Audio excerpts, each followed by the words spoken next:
반갑습니다. 송주준입니다. 요즘은 참 나라가 어떻게 된 것인지 정치 뉴스만 보고 있더라도 미래의 범죄자들이 정말 도움을 많이 받을 것 같아요. 어떤 범죄를 저지를 수 있고 어떻게 해야 그런 범죄를 저지를 수 있고 그리고 나중에 그게 들켰을 때 어떤 식으로 대처해야 되는지 이 모든 것들이 정치권 뉴스에서 확인할 수가 있죠. 이재명과 민주당이 범죄 혐의에 대해서 대처하는 방식은 간단합니다. 적극적으로 해명하는 것이 아니라 또 다른 희생양, 그냥 국민들의 관심을 돌릴 수 있는 희생양을 내세우는 건데요. 이들이 내세우고 있는 희생양은 두 사람입니다. 첫 번째가 김건희 여사이고 두 번째가 국민들입니다. 논란이 터졌을 때부터 지금까지 이재명 대표는 계속해서 국민들을 희생양으로 쓰고 있는데요. 툭하면 꺼내는 얘기가 뭡니까? 민생이 중요하다 이거죠. 당연히 민생이 중요하겠죠. 자기 범죄 혐의를 덮기 위해서. 이번에도 또 고심 끝에 의장의 뜻을 존중해서 중재안을 받아들이겠다 이렇게 얘기했는데 저 중재안이라고 하는 게 법인세를 1% 인하하겠다? 요거로 얘기하는 겁니다. 저는 진짜 김진표 의장도 뭐 하자는 건지 모르겠는데 중재안이랍시고 법인세를 1% 인하한다? 이 말이나 되는 소리입니까? 법인세 1% 인하안을 고심 끝에 받아들였다라고 하는 게 얼마나 간사한 술수이냐? 이번에 이재명이가 청주에 있는 SK 하이닉스에 방문했습니다. 그러면서 갑자기 뜬금없이 반도체 산업에 대해서 강조를 하시던데 그때 꺼냈던 얘기가 뭐냐? RE100 요겁니다. 기억나시죠? 지난번 대선 토론 기간 동안에 윤석열 후보가 모른다라고 막 몰아붙였던 거 그게 이제 RE100이었죠. 그런데 저 때도 이재명이가 평상시에는 RE100이 뭔지도 뭐 전혀 관심이 없다가 토론을 앞두고 급작스럽게 공부했다라고 하는 게 그대로 드러났었는데 이 RE100에 대해서는 어떻게 대응하실 생각입니까? 네. RE100에 대해서는 다시 한번 말씀해 주시죠. RE100 뭐 RE100이 됐거나 R200이 됐거나 막 그게 지금 중요한 게 아닙니다. 애당초 이재명이가 SK 하이닉스까지 찾아가가지고 반도체 얘기라는 거 이거 자체가 코미디입니다. 진짜로 이재명이가 반도체 산업에 대해서 관심이 있으면 가장 먼저 해야 되는 게 뭐겠습니까? 법인세 인하 이거부터 해야 되거든요. 예를 들어서 삼성 같은 경우는 유효 법인세율이 27% 정도가 됩니다. 그리고 SK 하이닉스 같은 경우는 23.7%나 되고요. 특히나 RE100에 관심이 많은 SK 이노베이션 같은 경우는 무려 40%가 넘어요. 반대로 그러면 SK랑 삼성의 경쟁자라고 할 수 있는 TSMC 같은 경우는 어떠냐? 10% 정도밖에 안 되고요. 인텔 또한 마찬가지로 15%그 정도밖에 안 됩니다. 그리고 이렇게 법인세로 되는 비용 자체가 해마다 지금 계속해가지고 증가하고 있죠. 삼성은 뭐 35%고 SK 하이닉스 같은 경우는 157%가 증가했고 포스코나 기아나 LG화학이나 다 지금 마찬가지입니다. 법인세를 높이겠다 막 그거만 하든지 반도체를 뭐 발전을 시키겠다 그거만 하든지 RE100을 맞추겠다 그거만 하든지 뭐 셋 중에 한 가지만 해야 되는데 법인세는 높이겠다라고 얘기하면서 반도체 사업을 키우겠다 RE100을 맞추겠다 이러고 앉아있으니까 말이 지금 하나도 안 맞는 거죠. 당연히 말이 안 맞을 수밖에 없죠. 왜?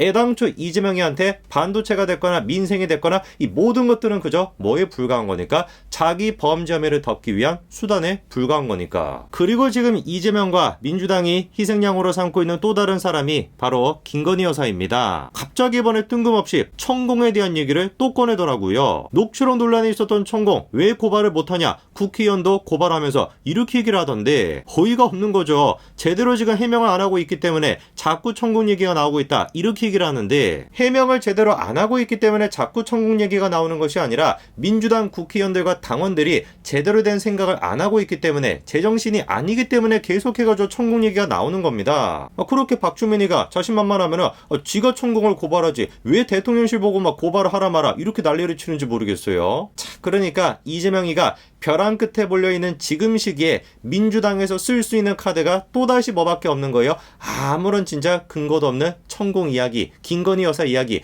이거밖에 없다라는 거죠. 얼마나 이게 어이가 없냐. 이번에는 또 김건희 여사의 이 사진을 가지고 공격을 했습니다. 도대체 뭐 저 사진에서 뭐가 공격거리인지는 모르겠는데 놀랍게도 슬리퍼를 신고 있다. 저게 문제라는 것이고 다리를 꼬고 있다. 저게 또 문제래요. 실제로 더불어민주당 권리당원들이 뭐라고 합니까? 김건희 여사가 타국 주석과 만나는 자리에 어떻게 쓰레빠를 신고 다리를 꼬고 접대할 수가 있냐? 뭐 이렇게 지금 비판합니다. 그런데 정작 그 타국 주석이라고 하는 베트남 주석 또한 마찬가지로 쓰레빠를 신고 있었습니다. 그리고 지들이 그렇게 못 주고 안달인 이재명이 됐거나 문재인이 됐거나 누가 됐든지 간에 마찬가지로 쓰레빠를 신고 있고요. 다리를 꼬는 거야 원래 해외 정상들이 많이 보여주는 모습이죠. 전혀 문제가 될 게 없습니다. 저런 거 보고 뭐 열불 내실 필요도 없습니다. 그냥 딱하다라고 생각하시면 됩니다. 지들이 그렇게 죽은처럼 이끌고 있는 이재명이가 골로 가게 생겼으니까 하다하다가 이제는 영부인이 스레바를 신는 거를 가지고 공격하는구나, 그냥 참 딱하구나, 이렇게 그냥 생각하면 그만이죠. 물론 이제 김건희 여사를 공격하는 방식이 저것만 있는 거 아니고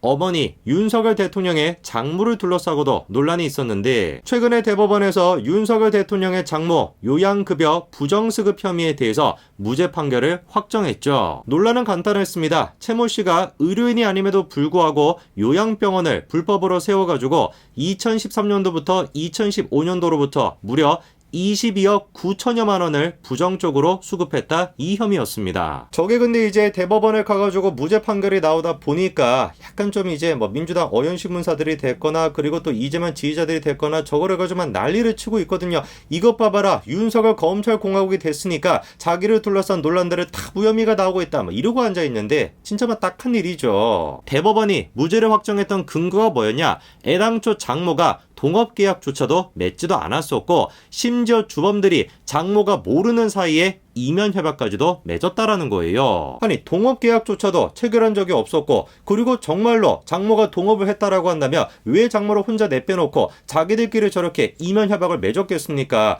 처음부터 그러니까 장모가 이 사건에 직접적으로 개입하지를 않았다라는 거예요. 그리고 이런 법률적인 근거 말고 정치적으로 우리가 생각을 해보더라도 애당초 장모 사건에 대해서 수사를 하고 그리고 판결을 내렸던 곳이 어딥니까? 김명수가 있는 그 대법원 아닙니까? 민주당 지지자들이 이번 사건에 대해서 비판을 한다면 누구를 비판하는 게 되는 겁니까? 윤석열 대통령을 비판하는 게 아니라 문재인을 비판하는 그런 꼴이 되는 겁니다. 얼마나 그러니까 딱한 사람들입니까? 자기가 지금 누구를 비판하는지도 모르는 거예요. 그냥 무조건 윤석열이 잘못했다 이러고 앉아있는데 실제로는 문재인을 비판하고 있는 거죠. 그리고 정말 사실이었습니다. 문재인 정부 당시에 사법부가 됐거나 검찰이 됐거나 마땅히 비판을 받았어야 되는 거, 이거는 분명히 사실이었습니다. 그거를 잘 보여주는 대표 인물이 누구예요? 윤석열 검찰총장을 찍어내기 위해서 감찰을 했다라고 하는 의혹 때문에 이성윤이가 검찰 출석을 최근에 했는데요. 참 진짜로 이성윤이가 추한 모습을 보여주고 있습니다.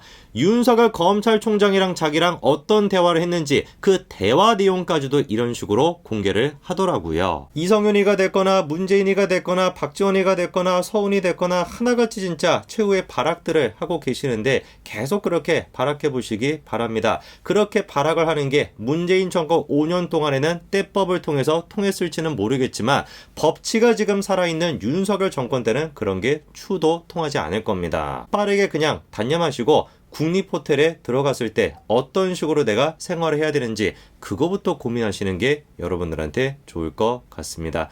여기까지 말씀드리겠습니다. 감사합니다.